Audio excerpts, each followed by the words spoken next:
Is it possible to gain the life extension benefits of autophagy without fasting for several days in a row? So let's go through some of the basics. Autophagy is the cellular detoxification process that requires the abstinence of nutrients. Any type of energy, whether from carbs, protein, fat, exogenous ketones, BCAAs, or fiber, will inhibit autophagy to some degree.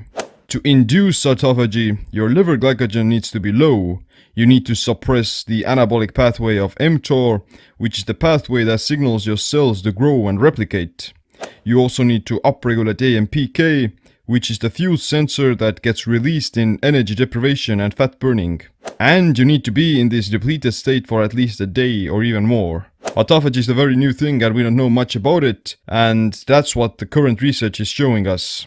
However, what we also know is that autophagy is a matter of degree and it's happening in different tissues all the time. There are even some foods and compounds that boost autophagy even while eating. Exercise and heat saunas can also stimulate autophagy. So what I propose is that rather than looking at autophagy as something regulated by food, think of it as mediated by the overall energy homeostasis of your body. Whenever your body is in a depleted state, you're burning more fat, you're keeping your lymph system active, you're using your endogenous energy sources from your internal stores, and you're stimulating autophagy at least a bit more. Therefore, if you were to upregulate the AMPK boosting pathways that make your body burn its endogenous fuel sources and suppress the mTOR boosting pathways that register the presence of abundant nutrients, then you can induce mild autophagy while still eating on a regular basis. Are you serious? There are also some good research by Walter Longo and his fasting mimicking diet, which kinda mimics the physiology of fasting to a certain degree. It's gonna put you into deep ketosis, but at the same time, you may not gain the full benefits of autophagy, like this deeper cellular cleansing. But at the same time, you know, it's a still great way of kind of restricting your nutrient intake and priming yourself to be more pro-autophagy, if that makes sense. The best and most surest way to trigger autophagy is to fast for at least 72 hours. That's the general milestone where you can see that autophagy is beginning to really ramp up. But, you know, you can't fast all the time for that long unless you have a lot of body fat. But you can still trigger autophagy and gain some of the benefits without going through these extended fasts. So here are some of the tips for that. Number 1, you need to still practice intermittent fasting every day. At minimum, you will want to fast for 18 to 20 hours every day to prime your body to produce more ketones and to deplete your energy stores. The truth is that you're not actually fasting as long as you think you are, because digesting food takes a long time, and before you can enter into a fasted state, you need to be burnt off the energy or the calories that you consumed in your last meal. It depends on what kind of a food is and how much you ate, but generally it takes about 6 to 8 hours for your body to break down the nutrients, absorb the nutrients, and clear out the bloodstream from those nutrients. And only after that you're gonna begin your fast. So in reality, if you eat dinner at 8 p.m., then you only begin to fast in the middle of the night at about 1 to 2 a.m. In the morning, you've been fasting only for, let's say, 7 to 8 hours, not 12 hours as you might think. Damn it! So, the lean gain style of fasting of 16 and 8 isn't definitely enough to trigger growth hormone or even to trigger autophagy. It's simply a way of time restricting your feeding window, and this way you can kind of reduce your caloric intake for the time being. But to actually trigger mild autophagy or something, then you need to do the warrior diet style where you fast for at least 18 to 20 hours.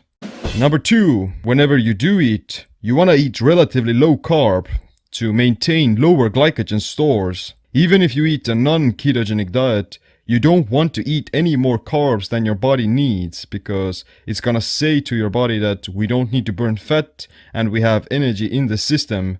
This is definitely gonna elevate mTOR, it's gonna suppress AMPK, and it's going to shut down autophagy completely.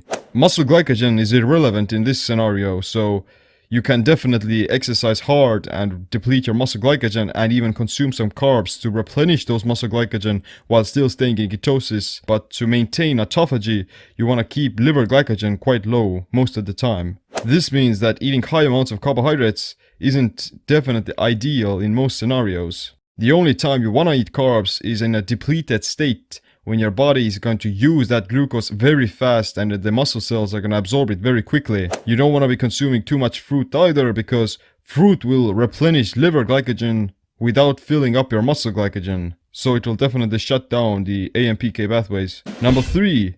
You don't want to be eating high amounts of calories or high amounts of fat either, because they're going to raise mTOR and suppress autophagy. Energy is energy, and it doesn't matter where it's coming from, whether from bulletproof coffee, whether from a banana, whether from steak, raw eggs, exogenous ketones, or a big bowl of lettuce.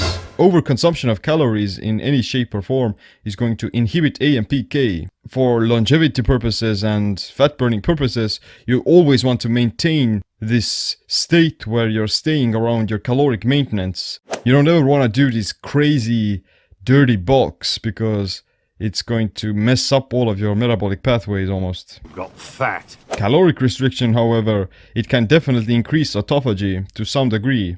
If you're eating at a caloric deficit, then you may potentially raise autophagy to some degree. 4th, aerobic exercise probably stimulates more autophagy than resistance training, because it also increases lymph flow. However, both of them are needed for maintaining lean mass. If you were to do only cardio at a fasted state while eating at a caloric deficit, then you will induce autophagy, but autophagy is catabolic and it will make you lose lean muscle tissue. Therefore, if you're eating fewer calories, then it's super important to do resistance training and lift heavy weights, because you're gonna preserve your muscle, and muscle is incredibly important for longevity. It has many anti-aging benefits. It improves insulin sensitivity, it strengthens your bones, and it protects against many other diseases. You would live longer and healthier if you were to experience less autophagy but maintain muscle, rather than get skinny fat but have more autophagy. There's this fine line between balancing between mTOR and autophagy. You want to have both. 5. Certain foods also stimulate autophagy, like coffee, green tea, turmeric, ginger, ginseng, medicinal mushrooms, adaptogenic herbs, berberine, and elderberries. The idea is to activate AMPK, which signals your body that it needs to switch over to burning its energy backup stores. All of them are these kinds of herbs that have this hormetic effect on your body. They have small amounts of anti-nutrients, and they activate the NRF2 pathway, which is the main antioxidant pathway in your body. This is gonna have a beneficial anti-fragile and hormetic effect on your entire body, and triggering autophagy is probably a part of it. Number 6. Everything that stimulates the lymph system will have a carryover effect to autophagy as well. Sweating through exercise, hot yoga, heat saunas, infrared saunas, rebounding, bouncing around on your feet. Everything that keeps your blood flowing can at least help you with flushing out the toxins in your body. If you've accumulated a ton of waste material and certain toxins into your system, then you're not going to even trigger autophagy until you've cleaned out your body first. So that's why, if your purpose is to activate autophagy more, then you want to always maintain this semi-depleted state. Doing stuff like ice cold baths, coffee enemas, different inversion tables, salt flushes, taking activated charcoal, spirulina, all of those things that help you detox your body, they can help you to trigger autophagy faster, and they can also make you enter a fasted state also quite rapidly. As soon as your body gets depleted, that's a sign to raise AMPK, and in so doing, activate autophagy as well. Number 7. Suppressing insulin and eating less protein will suppress mTOR, which can help to raise autophagy. Too much autophagy can make you catabolic if you stay there for too long. That's why I prefer to stay in a semi-autophagy state most of the time, and whenever I'm trying to build muscle after resistance training, I deliberately make myself more anabolic with eating slightly more protein and other amino acids. You can also take these supplements that promote muscle growth, like leucine, HMB, or creatine, or stuff like that. They're gonna stimulate mTOR and promote muscle growth, but because I'm already staying in semi-autophagy and very deep ketosis most of the day with fasting, exercise, heat saunas, and autophagy boosting foods, then I create this buffer zone and I kind of reap the benefits of both worlds. Number 8. Dry fasting is especially effective when triggering autophagy and putting yourself into ketosis faster. When you're not eating food and you started to fast, then before your body can trigger autophagy, then it still needs to go through this period of digesting the food that you ate last night and also absorbing the other nutrients. Drinking water itself is still a form of energy. It's not going to give you calories that you can burn off, but it's still something that you have to digest. Hydration is definitely very crucial, and you don't want to deprive yourself from water for too long, and you want to make sure that you get enough electrolytes, minerals and salts and stuff like that. But at the same time, dry fasting for short periods of time are very beneficial just because of the autophagy boosting effect. They also say that dry fasting is 3 times more effective than water fasting, so in theory, you can trigger deep autophagy with only 1 day of dry fasting instead of 3 days of water fasting. And you don't even need to dry fast for the entire 24 hours. Simply restricting your water intake as well and experiencing mild dehydration at least throughout the night, that's a great way to prime your body to activate AMPK more and trigger autophagy. Even in this scenario, you're not actually dehydrated because burning fatty acids and converting your body fat into energy, it creates hydrogen molecules, it creates water, and you're not even gonna stop urinating while you're dry fasting. You're still burning fat, you're still producing calories from your body fat, and you're still converting body fat into water. That's how crazy your body is, like literally a survival machine. And you can definitely add this to your arsenal of fasting. So, on any day, what I recommend is to at least dehydrate yourself throughout the night. That's the minimum you should do. You don't want to be guzzling down a lot of water before you go to bed because it's going to make you go to the bathroom, it's going to disrupt your sleep. And you definitely don't want to be drinking anything throughout the night either because it's going to inhibit the dehydration dry fasting effect. What you want to do instead is stop drinking water after dinner and simply rehydrate yourself in the morning with some good salts and some water. That's a very simple way of activating the hormetic effect of dry fasting without actually going into a crazy dry fasting routine. So here is my general blueprint of what I do to every day to keep myself in a more autophagy boosting state without actually fasting for any longer than 24 hours.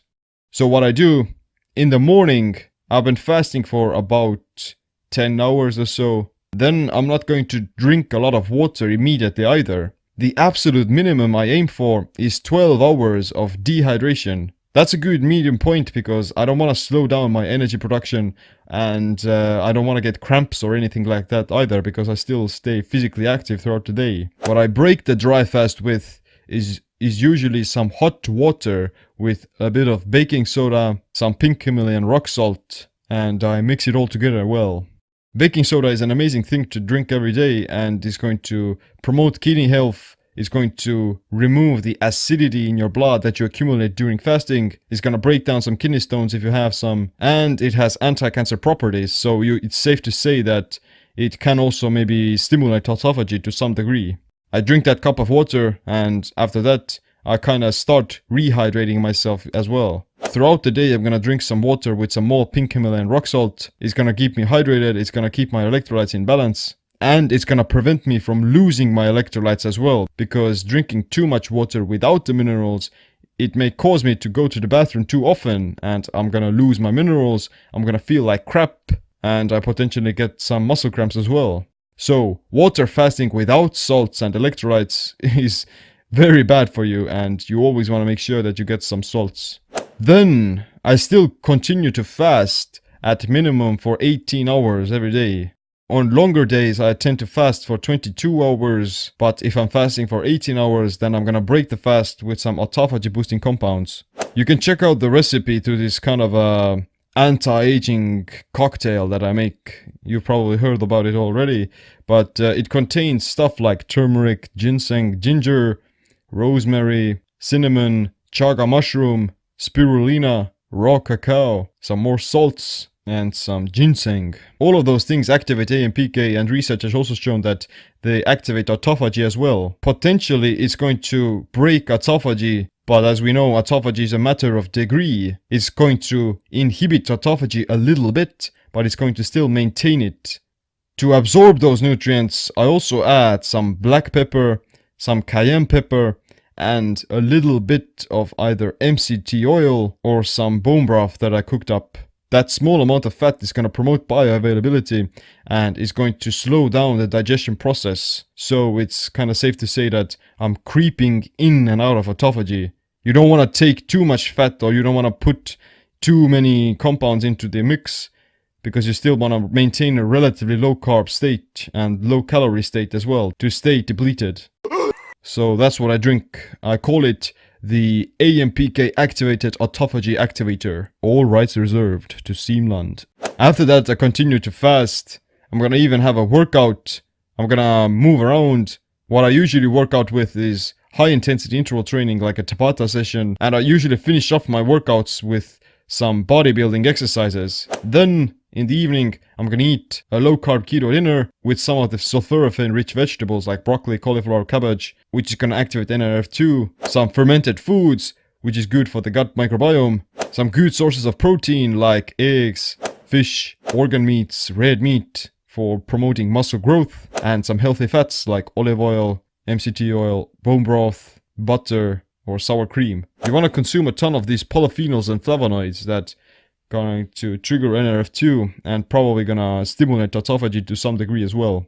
But that is it for this question about autophagy, and I definitely think that you can apply at least some of these principles of depleting your body and allowing your endogenous energy production to take over. Hey, let's be careful out there. Body-mind empowerment. Get stronger, faster, smarter, quicker, friendlier, more helpful, more driven. Everything the body needs. Control your mind.